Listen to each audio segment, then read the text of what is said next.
It was a warm afternoon in downtown Atlanta. The small bookstore on Main Street was quiet, with soft music playing and the smell of fresh pages in the air.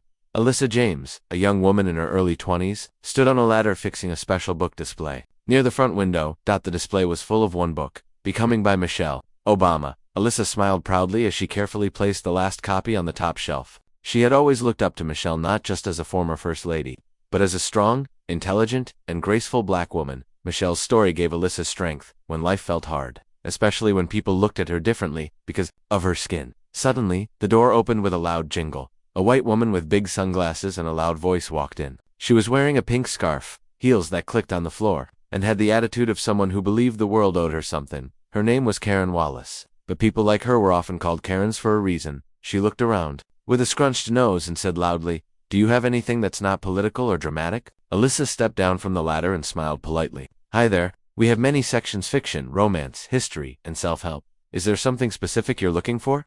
Karen's eyes landed on the Michelle Obama display, walked over and stared at it with a look of disgust. "Ugh, of course. Michelle Obama. That's who you're promoting now?" Alyssa kept her voice calm. "She's one of our most requested authors. Her story inspires many of our readers." Karen scoffed. "Inspires, please. She only became famous because of her husband. I don't see anything special about her. She's just another angry woman with too much makeup and opinions." A silence fell over the store. Two other customers looked up from their books. A man in a dark suit, sitting near the magazine rack, slowly turned his head toward the front. Alyssa took a breath. "Actually, ma'am, Michelle Obama is a Harvard-educated lawyer, a former hospital executive, and a powerful speaker. She's more than someone's wife." Karen rolled her eyes and laughed loudly. "Sweetie, don't believe everything you read. Women like her think being loud is the same as being strong." The man in the suit stood quietly and walked closer. He didn't say anything yet. Alyssa tried to stay calm, even though her heart was racing. "It's not about being loud. It's about being heard. Michelle's book has helped many people." "Me?" Karen looked at her with a smirk. "Of course it has. You people love making everything about race and struggle. Maybe try reading someone like Nancy Reagan or Ivanka Trump." The room was now completely still. Even the soft music seemed quieter. Alyssa folded her hands. "I respect every woman who uses her voice. But Michelle's words remind us to keep rising even when people try to pull us down." Karen laughed again. "Keep rising? What does that even mean?" "Maybe try working harder instead of blaming the world." The man in the suit finally stepped forward. He looked calm, confident, and serious. He reached into his jacket and pulled out a press badge. "Excuse me, ma'am. I'm a journalist with the Atlanta Tribune. I happen to be in here for a coffee break, but I think this conversation is something the public needs to hear." Karen's eyes widened. "Are you serious?" He nodded. "Very. Would you be willing to repeat what you just said for the record?" Karen turned pale. I didn't mean anything harmful. I was just expressing my opinion," he replied. It sounded more like an insult, and this young lady handled it with more dignity than most people could. He turned to Alyssa. "Would you mind if I asked you a few questions about why Michelle Obama inspires you?" Alyssa blinked, unsure if this was real. I guess." Karen looked around, realizing people were recording with their phones. She grabbed her purse. "This is ridiculous. I'm leaving. This place is full of bias." As she stormed out the door, the journalist watched her leave, then turned to Alyssa again. "You were calm, clear, and powerful. That's rare. What's your name?" "Alyssa." "Alyssa James," he smiled. "Alyssa, I think your voice deserves to be heard too." That night, Alyssa went home feeling unsure about what had happened. She kept replaying the scene in her mind. Had she done the right thing by speaking up? Would she'll get in trouble? She didn't know the answer, but what she didn't know was that someone had uploaded a video of the whole scene, and by morning, it would be everywhere. The sun was barely up when Alyssa's phone started buzzing. At first, she thought it was her alarm, but the buzzing didn't stop. Text after text, notification after notification. She rubbed her eyes, picked up the phone, and saw a message from her coworker. "Girl, you're going viral." She sat up in bed, confused. Then she saw the link of video, posted just hours ago. Title: Young bookstore clerk defends Michelle Obama against racist woman class act. She pressed play, and there she was, standing in the bookstore.com collected. Strong Karen's voice echoed through the store. In the video, all her rude comments, her smirks, her insults, and Alyssa's quiet replies. Her defense of Michelle Obama, her dignity, her grace. Alyssa's heart pounded. She scrolled down and saw comments flooding in. "This young woman is incredible. I wish I had her calm under pressure. People like Karen need to learn you don't mess with Michelle Fens. Where can I find this bookstore? I want to support them." And then she saw the journalist's post. Trevor Miles, the man with the press badge, had posted a photo of Alyssa and shared her story. "While getting a coffee, I witnessed this moment." Alyssa James didn't just defend Michelle Obama. She defended every woman of color who's ever been talked down to, and she did it with more class than I've seen in any courtroom. Alyssa's hands were shaking. She had just done what felt right now. The whole world was watching. Meanwhile, across town, Karen sat in her kitchen, also holding her phone. But the messages she saw were very different. You're a disgrace. I hope you're proud of your behavior. We don't want racists shopping at our stores. She scrolled down and saw her own face on video, her angry voice, her insulting words. She screamed and threw her phone on the table. They edited that. I was being honest. That girl set me up. Her husband walked in. Karen, your boss just called. They saw the video. Karen stared at him in disbelief. What? What did they say? You're on leave until they investigate. They're worried about the company's image. Karen gasped. They're punishing me. I didn't do anything wrong. But deep inside, she knew she had gone too far. She just never expected to get caught. Back at the bookstore, Alyssa walked in to find balloons tied to the counter. A note read, "To our star employee, we're proud of you." From the staff, her manager, Ms. Carla, came over and gave her a big hug. You represented us beautifully, Alyssa. Thank you. Alyssa smiled shyly. I was just being honest. Exactly, Carla said. And honest voices are the ones that shine. Later that day, Alyssa got a call from a number she didn't recognize. Hello? Hi, is this Alyssa James? Yes. This is Good Morning Atlanta. We'd love to have you on the show tomorrow morning. Just a short interview. We want to share your story. Alyssa was stunned. Me, on live TV. Yes, your story is inspiring people everywhere. She hesitated, then said, okay, I'll do it. That night, she sat with her mom at the kitchen table. Her mother, a quiet woman who worked as a nurse, took her hand. I'm proud of you, Ailey. Even if people are angry, especially then. Speaking up with respect isn't weakness, it's power. Alyssa looked down. I was scared. Her mom smiled gently. And you still stood tall. That's real strength. Across the country, the video was now being shared by celebrities and influencers. Even some former White House staffers had commented, Michelle would be proud. Alyssa's face was everywhere, but not as a victim, as a symbol of quiet power. Karen, however, was trying to delete her online presence, but it was too late. The video had reached her workplace, her neighbors, even her church. Everywhere she turned, people looked at her differently, not with respect, but with shame. The next morning, Alyssa walked into the news studio. Bright lights, cameras, microphones. She was nervous, but her mom sat backstage, smiling. Trevor Miles, the journalist, met her in the hallway. You ready to show the world what dignity looks like? Alyssa took a breath and nodded. Let's do it. The interview began.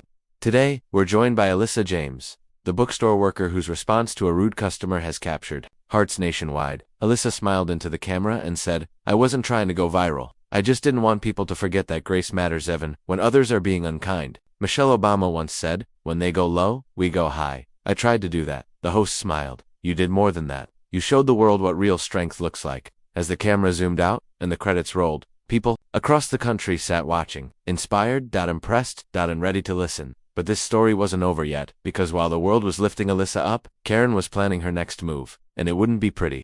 By the end of the week, Alyssa's life had completely changed. Just days ago, she was quietly working in a bookstore, arranging shelves and helping customers. Now her name was in newspapers, her face was on TV, and her voice was being heard in homes across America. She returned to work the day after her TV interview. This time, people weren't ignoring her, they were lining up. Some came to shake her hand, others came to say thank you. Some brought daughters, sisters, and even grandmothers. To meet her, one woman hugged Alyssa tightly and whispered, You reminded me who I used to be. Before I got tired of fighting, Alyssa smiled, trying not to cry. Meanwhile, Karen Wallace sat in her car outside her home, gripping the steering wheel. She hadn't left her house in 2 days. Her boss had emailed her, We will not be renewing your contract. Your actions do not reflect our values. Karen slammed her phone on the seat. This is not fair. I'm the victim here. But deep inside, she was beginning to feel something she didn't understand. Shame. Evening. Karen created a video on her phone. She sat in her kitchen with a sad expression, turned the camera on, and began speaking. Hello everyone. I want to speak from my heart. What happened in that bookstore was taken out of context. I was only trying to share my opinion. She sniffed dramatically. Now I've lost my job. I'm being harassed, and people are judging me. I'm human too. She posted the video online with the caption, My side of the story. Please don't judge me until you watch. She hoped for sympathy, but instead, she got silence. And then came the comments. You're sorry you got caught. Not sorry for what you said. We all saw the video. Don't pretend it was edited. Try apologizing to Alyssa instead of playing the victim. Karen turned off her phone and screamed into a pillow. She wasn't the one people were supporting anymore. The next morning, Alyssa opened her phone and saw something new. Michelle Obama herself had posted a short message on her official account. To the young woman who stood up with strength and grace at the bookstore, I see you. I'm proud of you. Keep shining. #Go high. Alyssa dropped her phone. Oh my God. Her mom rushed into the room. What's wrong? Alyssa showed Heard the post with shaking hands. She saw it. Michelle saw it. Her mom's eyes filled with tears. She saw you. The world sees you now. Later that day, Alyssa received a call from a nonprofit organization called Voices of Grace. They invited her to speak at their upcoming event about young leadership and rising above hate. Alyssa hesitated. I've never spoken to a crowd before. The woman on the phone replied kindly, you already did. The bookstore was your stage. We just want you to keep going. Back at the store, Ms. Carla gave Alyssa a gift, a hardcover copy of Becoming, signed by Michelle's assistant with a note. Thank you for living the words we write. Alyssa stared at it in disbelief. Is this real? Carla smiled. So, is your impact? But not everyone was. Celebrating. Karen had hired a lawyer. She was now planning to sue the bookstore for emotional stress and defamation. They let her humiliate me. They let people record me. They didn't protect their customer. Her lawyer wasn't very confident, but Karen insisted. I lost everything. I want my name back. The news of the lawsuit spread fast. Some reporters said Karen was desperate. Others called it a bold move, but most people saw it clearly. A last attempt to escape responsibility, Alyssa received a warning email from the store's legal team. You may be asked to testify if the lawsuit goes to court. She stared at the message, her stomach turning. Angela, one of her coworkers, placed a hand on her shoulder. Are you scared? Alyssa nodded slowly. Yes, but I'm more tired than scared. Angela smiled. You're stronger than this. The next day, Alyssa sat down to record a short video on her phone, not for fame, not for likes, but to clear the air. She looked into the camera and said, I didn't want this attention. I didn't want to fight, but I believe in standing with kindness. Even when people are cruel, I won't fight back with hate, but I also won't disappear just to make others comfortable. The video was shared everywhere. People called her the face of quiet power. That night, Alyssa received one more message from a young girl named Tamia, age 13. The message read, I showed your video to my class. We talked about standing up without yelling. I want to be like you one day. Alyssa smiled, her eyes filling with tears. She replied, Tamia, you already are. Just keep your heart strong and your voice honest. And so, the truth continued to spread. Not just about what happened, but about what could happen when someone stands with grace, not rage. The world was watching, the world was listening, but the real question remained. Would Karen learn anything at all? The news was everywhere. Karen Wallace, the woman who insulted Michelle Obama and clashed with Alyssa at the bookstore, had filed a lawsuit. She claimed the video made her look bad and caused her emotional stress. But public opinion wasn't on her side. The world had already seen what happened. They saw her cruel words. They saw Alyssa's calm response and they remembered. At first, Alyssa stayed silent. She didn't post anything. She didn't speak about the lawsuit, but her inbox was full. Some messages were kind. Others were not. You think you're a hero? You're just another crybaby playing the race card? People like you ruin free speech. Karen just had an opinion. Don't act like you're perfect. You're not Michelle Obama. Each message felt like a punch. She never expected hate from strangers. One night, Alyssa sat on her bed, staring at her phone, tears falling silently. She whispered, maybe I should have just stayed quiet that day. Her mom walked in and sat beside her. You okay? Alyssa shook her head. They say I ruined her life, that I'm the problem. Her mom took her hand. Sweetheart, she chose her words. You chose your courage. That's the difference. When someone lights a fire, they don't get to complain about the smoke. The next morning, Alyssa walked into the bookstore with a brave face, but her heart was tired. Angela hugged her tightly. Don't let online noise take away your light. Alyssa nodded, trying to believe it. That same day, news broke. Karen's case was falling apart. Lawyers, reviewing the lawsuit, found that the video was recorded legally in a public space. Alyssa had not posted it herself. No staff or manager had harmed Karen, and most importantly, Karen's own words were her downfall. Clips from her speech were played again in the media. Public support for Alyssa grew even stronger, but Alyssa didn't feel victorious. She felt drained. Why did standing up for herself come with so much pain? She walked to a quiet park after work, needing to breathe. A young woman sitting on a bench recognized her and came over. Are you Alyssa? Yes. The woman smiled softly. I just wanted to say thank you. I was afraid to speak up at my job when I was being disrespected. After watching your video, I did, and I don't regret it. Alyssa was silent for a moment, then she smiled. Thank you, that means a lot. And for the first time that week, she felt stronger again. Back at Karen's house, things weren't quiet. The lawsuit had backfired. Her own lawyer advised her to drop the case. You're making things worse. The court sees through it, Karen snapped. I'm not the bad guy. I didn't attack her. I just gave my opinion. The lawyer calmly replied, there's a difference between opinion and public insult. You crossed that line. Karen was furious. But deep inside, a small voice whispered, you did this to yourself. Meanwhile, Alyssa was preparing for something big. The Voices of Grace conference. She had been invited to speak on a panel with authors, educators, and activists. She had never spoken on a real stage before. The night before the event, she stood in front of the mirror, rehearsing her Words. I'm not a hero. I'm not famous. I just wanted to show kindness. Even when kindness wasn't shown to me. She paused. And I believe the world needs more of that. The next day, hundreds of people filled the event hall. Alyssa sat nervously backstage. Then a woman with a headset whispered, "You're up in 2 minutes." Alyssa took a deep breath. She remembered her mom's words. Be brave, even if your voice shakes. She walked onto the stage. The lights were bright. The microphone was waiting, and the audience was silent. Alyssa looked out at the crowd and said, "We live in a world where silence often feels safer, but I believe that silence, when truth is needed, can be just as loud as hate." I didn't want attention. I just wanted to show that even when someone disrespects your worth, you don't have to throw back fire. You can stand tall. You can speak with peace. The room stayed quiet for a moment, then thunderous applause. Some people were crying. Others were smiling. Alyssa had touched their hearts, not by shouting but by being real. After the event, a young girl came running up to her with a notebook. "Can you sign this? You're my favorite speaker." Alyssa laughed. "I've never signed an autograph before." The girl smiled. "Well, you better practice. You're gonna need it." Back home that night, Alyssa sat on the porch with her mom, looking at the stars. "Do you think this will all go away?" she asked. Her mom smiled. "The noise might, but the message, that will stay, because truth echoes longer than hate." And she was right, because the next day, a new invitation arrived in Alyssa's inbox. Subject line: Michelle Obama's team wants to meet you.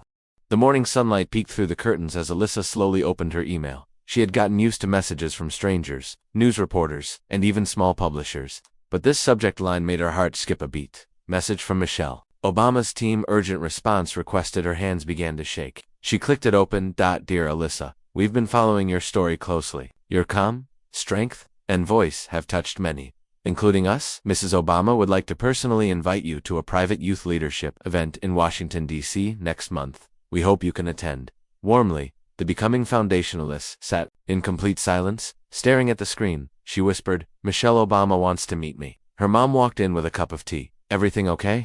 Alyssa turned the screen toward her and smiled with tears in her eyes. "I think I'm about to live a dream. I never even dared to speak." In the following weeks, life felt surreal. Plane tickets were sent, a hotel was booked, and a full schedule arrived with her name printed at the top. Alyssa James, youth speaker and guest panelist. She would not only attend the event, she would speak on stage beside authors, educators, and community leaders. Her name was now listed next to people she used to read about in magazines. Alyssa didn't tell many people. She wanted to stay grounded. Back at the bookstore, she still helped organize the romance section and restock children's books. Ms. Carla, her manager, handed her a small card before she left for the trip. "Just remember," it said, "you were powerful before the stage." The world just finally noticed. The flight to Washington was Alyssa's first time on a plane. She looked out the window and smiled. She thought about her first job, the quiet bookstore, the rude woman who tried to tear her down, and how that one moment turned into something so much bigger. The event took place in a grand hall filled with light, tall glass windows, and banners that read, "Lead with Grace." Alyssa wore a navy blue dress, simple earrings, and her natural curls. She didn't try to change herself. She came as she was. When she walked in, people turned to look. Some whispered, "That's her." But instead of fear, Alyssa felt calm. She belonged here. She was guided backstage and handed a microphone. A tall woman with a headset smiled. "You're the youngest speaker here," she said, "but your story is the loudest." Alyssa nodded. "I'm ready." When she stepped onto the stage, the lights were bright, and the room went silent. Thousands of young faces looked up at her. She took a breath and began. "A few months ago, I was just a girl working at a bookstore. I didn't plan to become a symbol. I didn't want to be in a viral video. I just wanted to defend someone I admired." She paused and looked at the audience, and in doing that, I learned something powerful. Your voice doesn't need to be loud to change a room. It just needs to be honest. Applause filled the hall. She continued. "There will be people who try to silence you, who call your strength, attitude, your pride, aggression, and your truth too much. Let them talk. But never stop standing. Never stop speaking. Never forget who you are." When she ended, the room erupted into cheers. People stood, some cried, others clapped until their hands hurt. Afterward, Alyssa was led to a quiet lounge behind the stage. She took a sip of water and sat down, heart racing. Then the door opened, and in walked Michelle Obama, tall, elegant, warm. She walked straight over to Alyssa and hugged her. "I've been waiting to meet you," Michelle said. Alyssa could hardly breathe. I don't know what to say," Michelle smiled. "You already said it." And the world listened. They sat together for a few minutes. Michelle held Alyssa's hand and said, "Your grace reminded me of why I wrote Becoming, because our stories mattered, even the quiet ones." Michelle handed Alyssa a copy of Becoming, signed on the inside. "To Alyssa, thank you for becoming the light. Keep rising." Michelle Obama, tears rolled down Alyssa's cheeks. "Thank you for everything." That night, as Alyssa flew back home, she stared at the stars outside the plane window. She thought about everything: the insult, the camera, phone, the viral post, the hate, the love, the moment that changed her forever, and she smiled. Because she knew her story was no longer just hers. It now belonged to every quiet girl who was told to sit down and far away. In her quiet house, Karen watched the event online. She saw Alyssa standing tall on stage. She saw the cheers, the hugs, the love. And for the first time, she felt truly small. She closed her laptop. And sat in silence. Karen Wallace sat alone in her living room, staring at the black screen of her laptop. The glow had faded. No one was messaging her anymore. No more likes, no more followers, no more sympathy. Just silence, and headlines. All about Alyssa James, the young woman she once insulted in a bookstore, now standing beside Michelle Obama, speaking on national stages. Karen bit her lip hard. She was nothing, just a cashier. Now look at her. She slammed her laptop shut, but nothing could shut out the truth. The world had moved on from Karen, and it had moved up with Alyssa. The lawsuit Karen filed had backfired completely. The court dismissed her case after watching the viral video and reading witness statements. The judge had said in court, this was not emotional harm, it was accountability. Karen was humiliated in front of everyone. Even her own lawyer walked away from the case. You don't need legal help, he said. You need self-reflection. Her name became a warning sign. People whispered when she entered stores. A local newspaper called her the face of fragile hate. Karen tried to go out less, but when she did, she wore sunglasses and kept her head low. Still, she heard the words. That's the woman who mocked Michelle Obama. There goes the racist Karen. She messed with the wrong girl. One afternoon, Karen drove to her old job to talk with her former boss. She walked into the office wearing her best outfit, hoping they'd forget what happened, but the receptionist didn't even let her through. I'm sorry, she said firmly. The manager's not available. Karen tried to push her way in.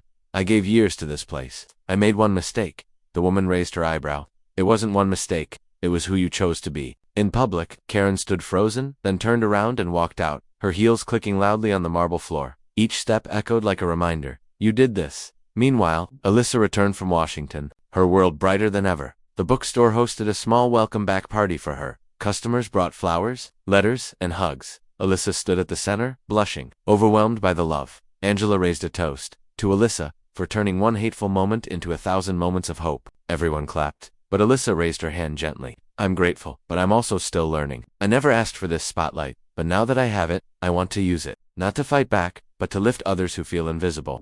That evening, Alyssa posted a video message online.com. Simple and honest, just like always. To the people who supported me, thank you. And to those who sent hate, I forgive you. Because hate can't grow where grace lives. The video was shared by thousands. Some called her the voice of modern elegance. Others said, she doesn't just talk, she teaches by example. Back in her lonely home, Karen watched Alyssa's new video. At first, her jaw tightened. Her face was stiff, but something inside her cracked. She turned the screen away and stared at her reflection in the mirror. She didn't see power. She didn't see control. She saw regret. She whispered to herself, what have I become? Tears filled her eyes, but no one was around to see them. For the first time in weeks, Karen didn't blame Alyssa. She blamed herself. One day later, Alyssa received a surprise letter at the bookstore. No return address. No name. Inside was a handwritten note. You don't know me, but I know you. I said terrible things. I let my ignorance speak louder than my heart. I don't deserve your forgiveness, but I'm sorry. Truly, I hope your voice never stops growing. Alyssa stared at the letter for a long time. She said nothing. She just folded it gently, placed it in her journal, and whispered, may we all learn before it's too late. Later that week,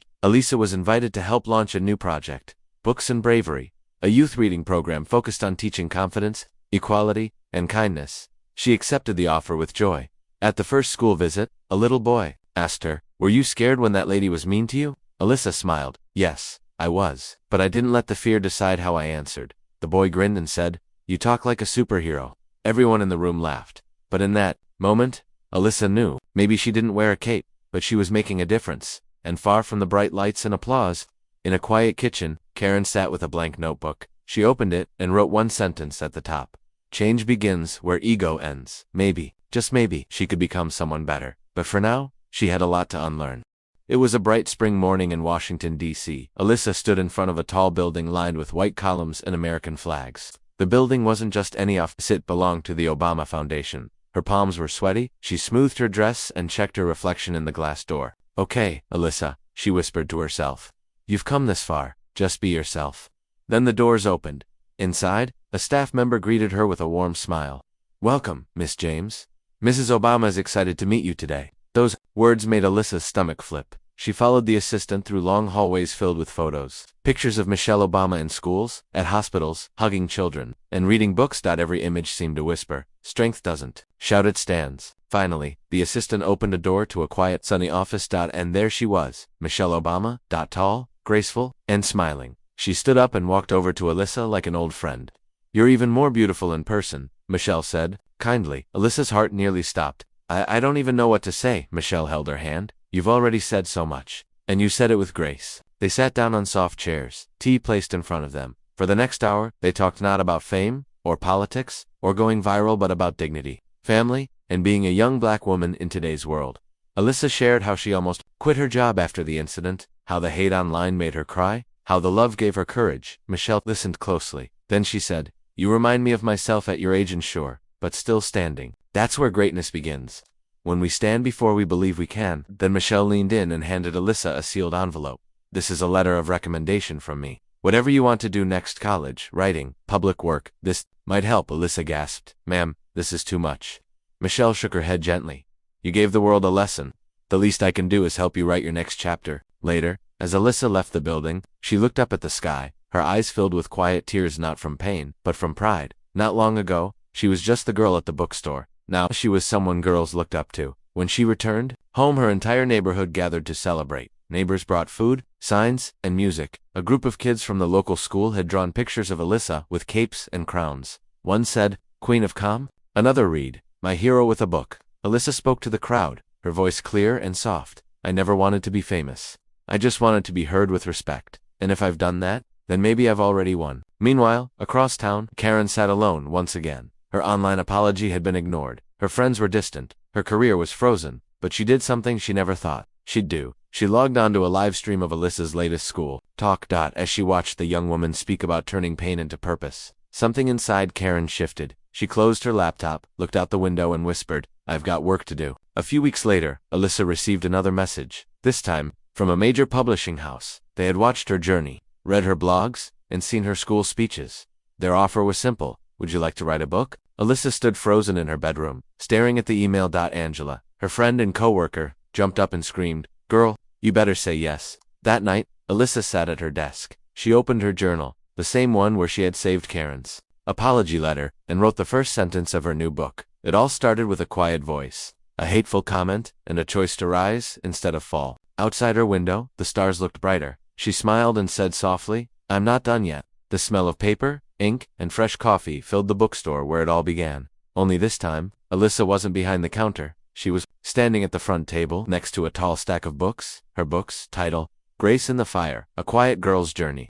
Inside those pages was her story, not just the viral moment, not just the pain, but everything, the fear, the strength, the doubt, and the hope. The launch event was packed. Children, teachers, mothers, students, even strangers lined up to get their books signed. One little girl handed her copy to Alyssa and said shyly, "I want to be like you when I grow up." Alyssa smiled gently. "Just be kind, brave, and true to yourself, and you already are." Angela, now running her own book club for young girls, came over beaming. "Look at you," she said, hugging Alyssa. "From shelf organizer to best-selling author." Alyssa laughed. "I'm still the same girl. I just stopped hiding." Ms. Carla, her old manager, wiped away a tear from the back of the room. She remembered the first time Alyssa nervously asked for the job. Now, the girl she had once trained was training the world. But across the city, a quiet moment was also taking place. Karen Wallace sat alone at a community center. She had signed up for a free class on unlearning bias and building empathy. Her name tag read simply, Karen. She didn't speak much that day, but she listened, and when it was her turn to talk, she stood slowly and said, "I once judged someone too quickly. I hurt them with my words. I didn't understand the damage. Until I saw them rise above me. I'm not proud of what I did, but I want to grow, and I'm here to try." The room stayed quiet. Then one woman nodded. "Growth starts when truth is faced." Karen sat down. For the first time in a long time, her heart felt light. Back at the bookstore, the event was wrapping up. Alyssa looked around at all the people smiling, reading, and hugging each other. She stepped outside for a breath of air and looked up at the sky. The stars were faint, but they were there just like always. "I did it," she whispered. "I made it through." Her mom walked over, holding a copy of the book close to her heart. "You didn't just make it through," she said. "You lit a path for others to follow." Alyssa leaned on her shoulder, quiet and peaceful. Later that night, she posted her final message on social media, a soft video with just her voice. This journey wasn't planned. It started with pain, but it ended with purpose. I'm not perfect, I'm not fearless, I'm just someone who decided not to shrink. To every quiet girl watching, you don't have to shout to be heard. You don't need power to be powerful. Just speak truth with heart. That's how change begins. As the video ended, people all over the world sat in silence, moved, inspired, and seen. One voice, one moment, one choice. That's all it took. Alyssa James didn't ask to be famous. She just asked to be respected, and in doing that, she reminded the world that dignity is louder than hate.